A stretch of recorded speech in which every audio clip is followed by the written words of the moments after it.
కానీ మీరు ఇంతకుముందు ఒక మాట అన్నారు, హిందూ రాజ్యంగా ప్రకటించాలన్నారు. హిందుస్థానేగా ఇది, మళ్ళీ రాజ్యంగా ప్రకటించాలని ఉంది. ఇప్పుడు సెక్యులర్ అనే పదం యాడ్ చేశారు ఆ, రాజ్యాంగంలో 1974లో. ఓకే. అది యాడ్ చేయాల్సిన అవసరం ఉంది. మాట్లాడితే ఇది సెక్యులర్ దేశం, సెక్యులర్ దేశంలో మేము హిందుత్వాన్ని దూషిస్తాం, విమర్శిస్తాం, మాకు హక్కులు లేవా, వాక్ స్వాతంత్రం ఉంది, అవి ఉండకూడదు. ఇప్పుడు రాముడు, కృష్ణుడు మన సంస్కృతికి, మన జాతికి మూల పురుషులు. వాళ్ళ మీద నెగిటివ్ కామెంట్స్ చేసే రైట్స్ ఎవరికి లేవు ఈ దేశంలో. ఈ దేశంలో ఇప్పుడు కుటుంబ వ్యవస్థ ఉంది, లేదా ప్రపంచంలోనే విశిష్టమైనటువంటి ఒక సంస్కృతి ట్రెడిషన్స్ ఇక్కడ ఉన్నాయి అంటే రామాయణ మహాభారతాలకే మనకు ఆధారం. ఆ రామాయణ మహాభారతాల్లో కథానాయకులు లేకపోతే మనకి మూలపురుషులు, మనకు అస్తిత్వానికి వాళ్ళ ఆధారం. వాళ్ళను కూడా మేము తిట్టే రైట్స్ మాకు లేవా అని మాట్లాడడం ఇవన్నీ ఉండకూడదు. ఇక్కడ హిందూ దేశంగా ప్రకటిస్తే హిందూ సంస్కృతిని ఖచ్చితంగా గౌరవించి తీరాల్సిందే. వాక్ స్వాతంత్రం, స్వేచ్ఛ ఈ పేరుతో తలాతోక లేకుండా మాట్లాడితే వాళ్ళ మీద కఠినమైన చట్టాలు అమలు చేయాల్సిందే. ఇది ప్రజాస్వామ్యం, ఇవన్నీ పక్కన పెట్టేయండి. నియంతృత్వం కావాలి ఇక్కడ. జాతీయవాది, దేశభక్తుడైనటువంటి ఒక నియంత మాత్రమే ఈ దేశాన్ని కాపాడగలడు. అంటే ప్రజాస్వామ్యం బతకదుగా అప్పుడు. ఇప్పుడు ప్రజాస్వామ్యం 60-70 సంవత్సరాల నుంచి ఉంది కదండి. మీరు అవినీతిని అరికట్టగలిగారా? ఓకే. ఇంకా ప్రజాస్వామ్యంలో అవినీతి ఎక్కువ ఉంటుంది. ఎలాగంటే ఎగ్జాంపుల్ మనం ఒక స్టేట్ తీసుకోండి. ఓ 200 మంది ఎమ్మెల్యేలు ఉన్నారు. 200 మంది ఎమ్మెల్యేలు, అందులో మెజారిటీ ఎమ్మెల్యేల మద్దతుతో సీఎం ప్రభుత్వాన్ని ఏర్పాటు చేస్తాడు. ఇప్పుడు ఈ సీఎం ఎవరి మీద ఆధారపడుతున్నాడు? ఎమ్మెల్యేల మీద ఆధారపడుతున్నాడు. అంటే 100 మంది ఎమ్మెల్యేలకి అతనికి వాళ్ళకు అనుకూలమైనటువంటి కొన్ని నిర్ణయాలు అతను తీసుకోవాల్సి వస్తుంది. ఈ ఎమ్మెల్యే ఎలా గెలుస్తున్నాడు? మళ్ళీ కొంతమంది అనుచరులను పెట్టుకుని, మంది మార్బలం పెట్టుకుని, లేకపోతే వాళ్ళకి తాగబోపించో రకరకాలుగా వాళ్ళకి కావాల్సినవి ఇతను చేసుకుని ఇతను గెలుస్తున్నాడు. ఇతను సీఎం దగ్గరకు వచ్చి ఇప్పుడు నేను గెలిచి నీకు మద్దతు ఇచ్చాను కదా, నేను గెలవడం ఉత్తినే గెలవలేదు, నేను ఇంత ఖర్చు పెడితే గెలిచాను, ఇంతమందిని మేపితే గెలిచారు, వీళ్ళందరూ నా సపోర్ట్ చేస్తారు, కాబట్టి వాళ్ళ గొంతెమ్మ కోరికలు నేను తీర్చాలి, వాడికి ఒక కాంట్రాక్ట్ ఇవ్వాలి, వీడికి ఒక అవినీతి ఇవ్వాలి, కాబట్టి నాకు కొన్ని ఎగ్జామ్షన్స్ ఇవ్వమంటాడు. ఈయన కుర్చీలో కూర్చోడానికి ఎమ్మెల్యే మీద ఆధారపడాలి, ఎమ్మెల్యే సీటుకి వెళ్ళడానికి వీళ్ళ మీద, తాగుబోతుల మీద ఆధారపడాలి. ఓకే. అంటే ఈ సిస్టమ్ అలా నిర్మాణం అయింది. అసలు ఇప్పుడు రాముడు అన్నాడు, రాముడికి రామాయణంలోకి వెళ్తే ఎమ్మెల్యేల సపోర్ట్ అవసరం లేదు కదా. ఆయన రాజు, నిష్పాక్షికంగా ఏది ధర్మమో ఏది అధర్మమో ఆయన నిర్ణయించి ధర్మపక్షంలో నిర్ణయాలు తీసుకుంటాడు. ఇప్పుడు ఆయనకు కూడా ఒక ఎమ్మెల్యే 100 మంది ఎమ్మెల్యే సపోర్ట్ కావాలి అంటే రాముడు క్యారెక్టర్ అది కాదు, కానీ ఆ ప్లేస్లో ఎవరున్నా ఇప్పుడు నేను అధికారంలో ఉండాలంటే వీళ్ళని బుజ్జగించాలి, వీళ్ళ గొంతెమ్మ కోరికలు తీర్చాలి, ఇవన్నీ వచ్చేస్తుంది. ప్రజాస్వామ్యంలో ఈ వీక్నెస్ ఉంది. Okay okay. అదే దేశభక్తుడైన ఒక నియంతకు ఒక 10 ఏళ్ళు 20 ఏళ్ళు దేశం అప్పగించేసి నిశ్చింతగా పక్కన ఏదైతే కొంతకాలం కఠినంగా అనిపించినా, కాకపోతే అసలు దేశభక్తులను ఎలా నిర్ధారించాలి, దానికి ఒక ప్రక్రియ ఉండాలి. ఇప్పుడు అమెరికా ఎలక్షన్స్లో ప్రెసిడెంట్ క్యాండిడేట్స్ మధ్య చర్చ పెడతారు, ఎవరి సామర్థ్యం ఉంటే నిర్ణయించుకోవడానికి. అలాగే ఒక పార్టీ తరపున దేశ అధ్యక్ష పదవికి పోటీ చేస్తున్న వారిలో ఇతనుకున్న క్వాలిఫికేషన్స్ ఏంటి, ఇతనుకున్న నాలెడ్జ్ ఏంటి, ఇతనుకున్న కమిట్మెంట్స్ ఏంటి, ఇతనుకున్న ట్రాక్ రికార్డ్ ఏంటి, ఇవన్నీ కూడా ఓపెన్గా చర్చ జరగాలి. అలాంటి క్వాలిఫికేషన్స్ ఉన్న వ్యక్తికి దేశాన్ని అప్పగించాలి. ఈ ప్రజాస్వామ్యం ఎన్ని ఎమ్మెల్యేలు ఎంపీ మీద డిపెండ్ అవ్వటం, ఈ పాలిటిక్స్ వాళ్ళని బుజ్జగించడం, వీడిని మెప్పించడం, ఇవన్నీ వేస్ట్ అండి. ఇట్లా అయితే అవ్వదు అసలు. అదేలేండి నా ఉద్దేశం, నా అభిప్రాయం ఇది. Okay okay. ఇప్పుడు స్వేచ్ఛ, వాక్ స్వాతంత్రం వాళ్ళకి మాత్రం, నా అభిప్రాయం చెప్పే స్వేచ్ఛ నాకు ఉంటుంది కదా. సో సెక్యులర్ అనేది తీసేయాలి ఖచ్చితంగా, లేకపోతే దేశాన్ని కాపాడుకోలేదు. ఇంకా కోట్లాది మందిని మన వాళ్ళని కోల్పోవడానికి, బలిపెట్టడానికి మనం సిద్ధమైతే కనుక ఇంకా ఈ కప్పిపుచ్చుకునే మాటలు చెప్పుకుంటూ కాలం వెళ్ళబుచ్చాలి.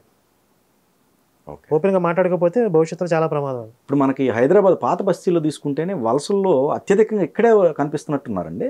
అంటే అధికారికంగా వాళ్ళు చెప్పిన సంఖ్య 200 మంది వీసాల మీద వచ్చారని చెప్పి, అన్అఫీషియల్గా అది వేలల్లో ఉంటుంది.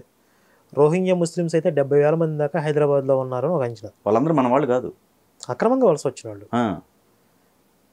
వచ్చిన తర్వాత మరి వాళ్ళు బ్రతకాలంటే ఏం చేస్తారు? లోకల్గా ఏదో చిన్న చిన్న బడ్డీ కొట్లు వ్యాపారాలు ఏవో చేసుకుంటూ ఉంటారు. ఎప్పటి నుంచి ఉన్నారండి వాళ్ళు? బహుశా ఒక 5-10 సంవత్సరాల కాలంలో వచ్చిన వాళ్ళే. ఓకే ఓకే ఈ మధ్య కాలంలోనే ఎక్కువ వచ్చారు. ఓకే ఓకే అసలు నిజంగా ఏరివేతలు మొదలు పెడితే ఎంతమంది ఎన్ని పుట్టలో పాములు బయటకు వస్తాయంటే, మళ్ళీ దాన్ని రాజకీయం చేసి మళ్ళీ ఒక వర్గం మీద ఏదో కక్ష సాధింపులు లేకపోతే ఏదో క్రియేట్ చేసే అవకాశం ఉంది రాజకీయ నాయకులు. వర్గం అని కాదు, ఇప్పుడు ఎవరైతే ఉన్నారో భారతీయులు వాళ్ళ వరకు ఓకే, బయట నుంచి వచ్చిన వలసలు అంతమంది ఉండటం అనేది ప్రమాదం. ప్రమాదమే ఏ కదా. దేశానికైనా ప్రమాదం అది. ఆ, ఇప్పుడు ట్రంప్ ఎందుకు అంత నిరంకుశంగా పంపించేస్తున్నాడు? రైట్ వాళ్ళ దేశ సార్వభౌమాధికారికి ప్రమాదం అది, అతను ఊహించుడు. ఓకే ఓకే అది ఏదేమైనా సరే కొంతమంది బాధపడినా కొంతమంది తిట్టుకున్నా పంపించేయాల్సిందని చూస్తున్నాడు. అలాగే ఇప్పుడు లండన్ ప్రమాదకర పరిస్థితుల్లోకి ఎందుకు వెళ్ళిపోయింది? ఫ్రాన్స్ పరిస్థితి ఏంటి? ఆస్ట్రేలియాలో కూడా కొన్ని ప్రాంతాల్లో అలాగే ఉంది. అంటే అక్రమంగా వస్తున్నటువంటి వలసల్ని అడ్డుకట్ట వేయకపోతే ఏ దేశం అయినా సరే ప్రమాదంలో పడిపోతుంది. ఇంకా భారత్ అనేది ఒక ధర్మసత్రంలాగా అయిపోయింది చుట్టుపక్కల దేశాలు. ఇప్పుడు విడిపోయారు, మాకు ఈ దేశం వద్దని వెళ్ళిపోయారు, మళ్ళీ అక్కడి నుంచి మళ్ళీ ఇక్కడికి మళ్ళీ అక్రమంగా రావడం ఏంటి? పాకిస్తాన్ బంగ్లాదేశ్ మన దేశం విడిపోయినాయే కదా, మతం పేరుతో మేము సెపరేట్గా ఉంటామన్నారు. పోనీ మీరు మత విభజన దేశ విభజన జరిగినప్పుడు నేను ఇక్కడే ఉండిపోతాను, భారత్లోనే ఉండిపోతానంటే అదొక రకం. అలా ఉండిపోయిన వాళ్ళు ఉన్నారు ఇక్కడ ముస్లిమ్స్గా, వాళ్ళకి భారత పౌరులుగా అన్ని హక్కులు ఉన్నాయి, ప్రస్తుతం వాళ్ళు ఇక్కడ స్థిర నివాసంతో ఉన్నారు. కానీ మాకు ఈ దేశం వద్దని వెళ్ళిపోయారు కదా, వెళ్ళిపోయి మళ్ళీ ఈ దేశాన్ని ఆక్రమించుకోవాలని వస్తున్నారా, లేకపోతే అక్కడ జరక్కు వస్తున్నారా, ఈ దేశంలో తేరగా అన్నీ దొరుకుతున్నాయి అని వస్తున్నారా? అసలు వీళ్ళ ఎజెండా ఏంటి? ఇక్కడ సంక్షేమ పథకాలు ఎక్కువగా ఉంటున్నాయి అని వస్తున్నారా? చాలా రకాల కుట్రలు ఉంటాయి ఇందులో. ఓకే, ఈ జిహాదీ శక్తులు కూడా అక్రమంగా వలసలు పంపించి అక్కడ అరాచకాలు సృష్టించి అల్లకల్లోలం చేసి దేశాన్ని తగలబెట్టి డెవలప్మెంట్ లేకుండా చేసి, ఇప్పుడు డెవలప్మెంట్ ఉంటే అక్కడ కూడా వీళ్ళ ఈ జిహాదీ శక్తుల ఆటలు సాగవు. ఇప్పుడు కాశ్మీర్లో కూడా అదే కదా, డెవలప్మెంట్ జరగకుండా పర్యాటకాన్ని దెబ్బ కొట్టాలి, హిందువుల ఆత్మవిశ్వాసాన్ని దెబ్బ కొట్టాలి, భారత ప్రభుత్వాన్ని సవాల్ చేయాలి. అలాగే ప్రతి ప్రాంతంలో వీళ్ళ కొన్ని వ్యూహాలు ఉంటాయి.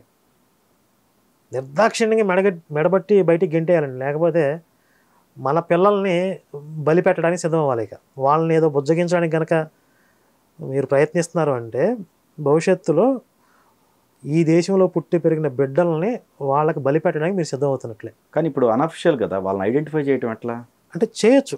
ఇప్పుడు వాళ్ళు ఎక్కడెక్కడ క్యాంపులు ఏర్పాటు చేసుకున్నారు, వాళ్ళకి ఇప్పుడు ఫేక్ ఆధార్ కార్డులు కూడా మనం ఎంక్వైరీ చేస్తే దొరికిపోతాయి.